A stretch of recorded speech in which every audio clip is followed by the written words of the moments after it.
Good morning everyone. आज हम लोग करने वाले हैं ज्योग्राफी के कुछ सेक्शन हम लोग करें। तो पिछले जो मैप्स रह गए हैं मैं आज उनको एक्सप्लेन कर रहा हूँ, तो आप लोग प्लीज़ इनको ध्यान से देखें। तो ये मैप जो आपको दिख रहा है ये है यूरोप का मैप। ठीक, यूरोप। तो पहले तो हमें ये देखना पड़ता है कि यूरोप क्योंकि बहुत कॉम्प्लिकेटेड कंट्रियों का समूह है, तो कहाँ से ये अलग हो रहा है अन्य देशों के साथ, तो हम लोग यही देखने वाले हैं। तो चलिएगा मेरे साथ आप इस मैप पर जो मैंने कल आप लोगों के साथ शेयर किया था। तो यहाँ पहले हम राइट हैंड साइड से चल रहे हैं, इधर पेन देखिएगा जहाँ पे चल रहा है, मैं लाइन खींच रहा हूँ। ये जो लाइन आपको दिख रही है ये पूरी नीचे तक, ठीक है। ये आपका पर्वत है यूराल। तो यूराल पर्वत क्या करता है, एशिया को यूरोप से, ठीक है, ये यूरोप है, तो एशिया को यूरोप से करने का काम करता है, यानी कि यूराल पर्वत सीमा है। तो एशिया और यूरोप को अलग करने के लिए यूराल पर्वत वर्क करता है। लेकिन आप एक देखेंगे कि यहाँ पे रशियन फेडरेशन इधर भी है इधर भी है, यानी कि रशिया दो हिस्सों में टूटता है और रशिया को दो हिस्सों में तोड़ने वाला यही यूराल पर्वत है। तो रशिया दोनों कॉन्टिनेंट्स में पड़ता है।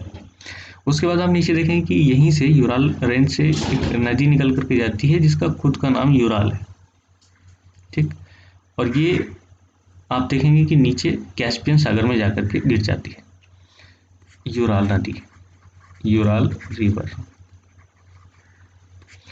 तो कैस्पियन सागर में गिर जाती है। तो कुछ दूर तक ये आप देखेंगे कि ये फॉलो कर रहा है मैप किसका, मतलब किसका फॉलो कर रही है, यूराल नदी का।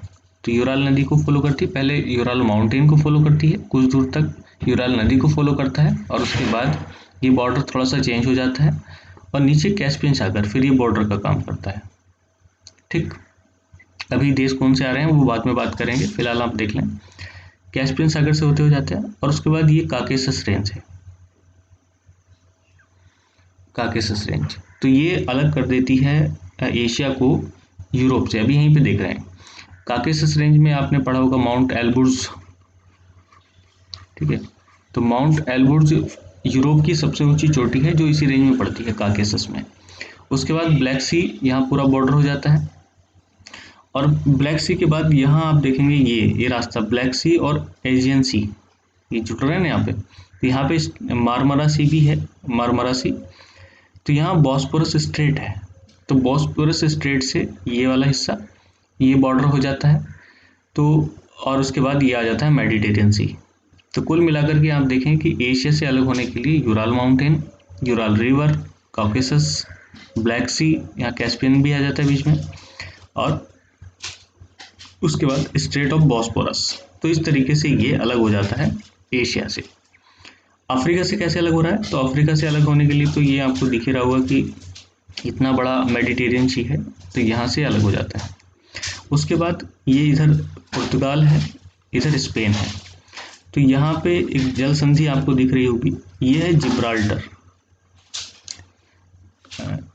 अगर आपको नहीं दिख रहा है इस पर तो आप लोग अपना मैप सामने रखें और तब उसको देखें, अपना स्कूल एटलस साथ में रखें तब। तो जिब्राल्टर स्ट्रेट यूरोप को अफ्रीका से अलग कर रही है। और उसके बाद आप लोग देखेंगे कि ये पूरा सेक्शन अलग हो जाता है, एशिया से अलग, अफ्रीका से अलग, और उसके बाद ऊपर ये जो आइसलैंड और आपको यहाँ पर ग्रीनलैंड दिख रहा है ये सारा यूरोप का ही हिस्सा है। तो ये बात आपको समझ में आ गई है। अब थोड़ा सा देखते हैं यहाँ पर कैस्पियन सी के और इधर के नज़दीक यहाँ पे काकेशस रेंज है। तो इसके लिए मैप पहले भी हम लोग दे चुके थे, ये कैस्पियन सी है और ये पूरा कजाकिस्तान है, यानी कि जो सीमा अभी हम देख रहे थे इससे ऊपर ये वाली, तो ये कैस्पियन सागर की सागर वाली रेंज है। और ऊपर से यहाँ पे कौन सी नदी, यूराल, यूराल ऊपर से आकर के कैस्पियन सागर में गिर जाती है और उसके बाद बॉर्डर बनता है कैस्पियन सी का। और उसके नीचे यहाँ पे आप लोग देख रहे थे तो यहाँ पे कॉकेसस रेंज थी। कॉकेसस रेंज देखें हम उससे पहले आप देखिएगा कौन कौन से यहाँ पे देश हैं। अजरबैजान जो कि कैस्पियन सागर से बॉर्डर बनाता है, और ऐसे ही जॉर्जिया जो ब्लैक सी के साथ सीमा बनाता है, और एक और देश है आर्मेनिया, ठीक है। आर्मेनिया भी यहाँ पर रेंज यहाँ पे बनाता है। तो ये पतली पट्टी है और इसमें 3 देश शामिल हैं। बाकी नीचे देखेंगे ईरान है, टर्की है, ऊपर रसिया है। तो एक्चुअल में क्या है कि यहाँ पर ये आप देखेंगे माउंट एल्ब्रुस, ठीक है, जो मैं अभी बात बता रहा था, माउंट एल्ब्रुस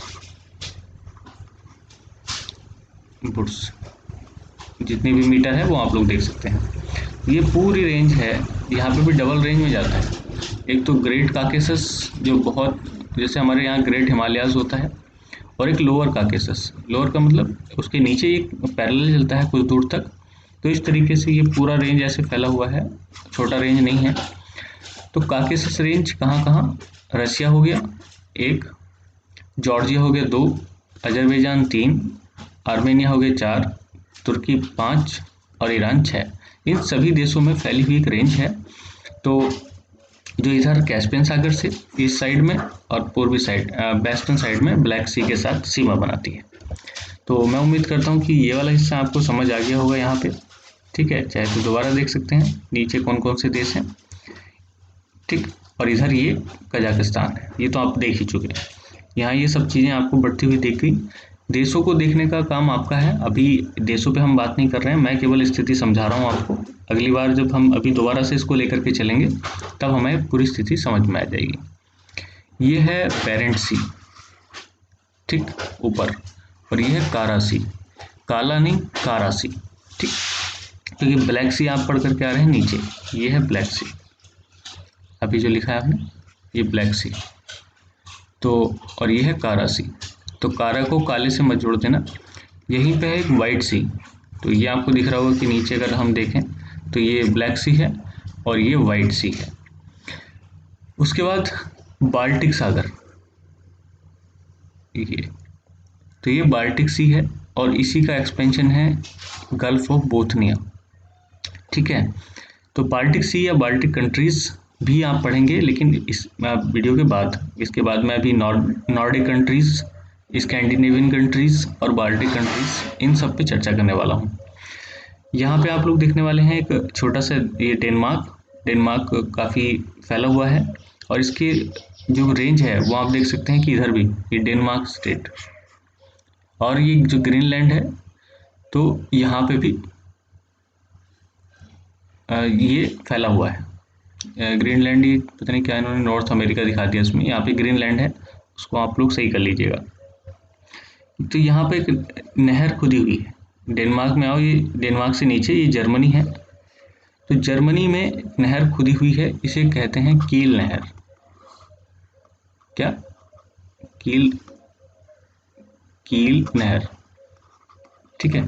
तो कील नहर क्या करती है, ये बाल्टिक सागर को नॉर्थ सी से जोड़ती है। तो बाल्टिक सागर और नॉर्थ सी को जोड़ने के लिए जर्मनी से एक नहर निकाली गई है, ये है कील नहर। ये यूनाइटेड किंगडम है, उसी के साथ ये दिख रहा है इंग्लिश चैनल, ठीक, ये इंग्लिश चैनल है। और इंग्लिश चैनल से ही आगे थोड़ा सा आप यहाँ देखेंगे कि डोवर स्ट्रेट है, जो कल भी आपके पास सवाल के तरीके से पूछी गई थी, डोवर स्ट्रेट। तो डोवर स्ट्रेट इंग्लिश चैनल और नॉर्थ सी को जोड़ने वाली संधि है। तो नॉर्थ सी को इंग्लिश चैनल से जोड़ने वाली संधि डोवर स्ट्रेट, ठीक है। नीचे वे ऑफ बिस्कॉय है, ये आपको पढ़ना है। साथ ही देखना है कि मैडेरा एक द्वीप है जो पुर्तगाल के कब्जे में है, क्योंकि पुर्तगाल ये रहा यहाँ पे। और आपको याद करना है ये फोरे आइलैंड डेनमार्क के कब्जे में है, ठीक।